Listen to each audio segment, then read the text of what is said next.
Hi friends, welcome to my channel. Today recipe chicken curry. ఈ curry చిక్కటి గ్రేవీతో ఉండి rice, chapati, బగారాలోకి చాలా టేస్టీగా ఉంటుంది.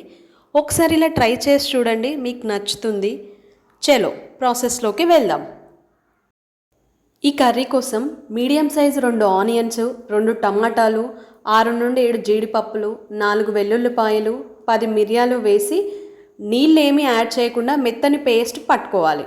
ఇప్పుడు స్టవ్ ఆన్ చేసి ఒక గిన్నె పెట్టి ఆయిల్ వేసి, ఆయిల్ వేడయ్యాక 2 బిర్యానీ ఆకులు, 2 పచ్చిమిర్చి, కొంచెం పుదీనా వేసి కలుపుకొని 1 స్పూన్ ఫ్రెష్గా దంచుకున్న అల్లం వెల్లుల్లి పేస్ట్ వేసి వేయించుకోవాలి. ఇలా వేగాక మనం ముందుగా గ్రైండ్ చేసుకున్న ఆనియన్ టొమాటో పేస్ట్ని దీనిలో వేసుకొని పేస్ట్లోని పచ్చివాసన పోయి ఆయిల్ పైకి తేలే వరకు కలుపుతూ ఫ్రై చేసుకోవాలి. ఇలా ఆయిల్ సెపరేట్ అయ్యాక మళ్ళీ ఒకసారి కలుపుకొని ఇందులోనే కొంచెం పసుపు వేసి ఒకసారి కలిపి ఫ్రెష్గా కడిగి పెట్టుకున్న చికెన్ని వేసి కలుపుకోవాలి. ఒకసారి కలుపుకొని దీనిని హై ఫ్లేమ్లోనే ఒక 5 నిమిషాలు మధ్య మధ్యలో కలుపుకుంటూ చికెన్లోని వాటర్ అంతా పోయి ఆయిల్ సెపరేట్ అయ్యే వరకు మంచిగా ఫ్రై చేసుకోవాలి.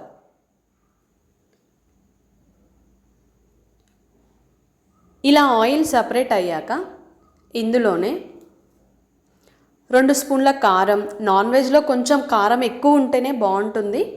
1 స్పూన్ ధనియాల పొడి, 1 స్పూన్ ఉప్పు వేసి ఈ మసాలాన్ని చికెన్కి పట్టేలా కలుపుకోవాలి. ఇలా ఆయిల్ పైకి తేలాక మళ్ళీ ఒకసారి కలుపుకొని దీనిలోనే గ్రేవీకి సరిపడా వాటర్ని పోసి ఒకసారి కలిపి మూత పెట్టి 2 నిమిషాలు ఉడికించుకోవాలి.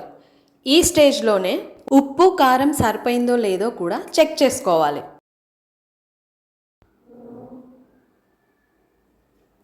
ఇలా గ్రేవీ చిక్కబడ్డాక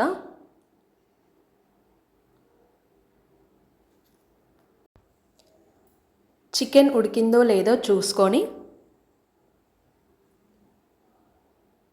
గ్రేవీ కొంచెం దగ్గర పడ్డాక ఇందులోనే కొంచెం గరం మసాలా, కొంచెం కొత్తిమీర వేసి ఒకసారి కలుపుకొని 2 నిమిషాలు లో ఫ్లేమ్లోనే ఉంచి ఉడికించుకొని తర్వాత స్టవ్ ఆఫ్ చేసుకుంటే ఎంతో టేస్టీ అయిన chicken gravy curry ready.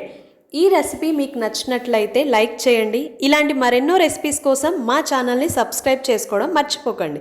Thank you for watching.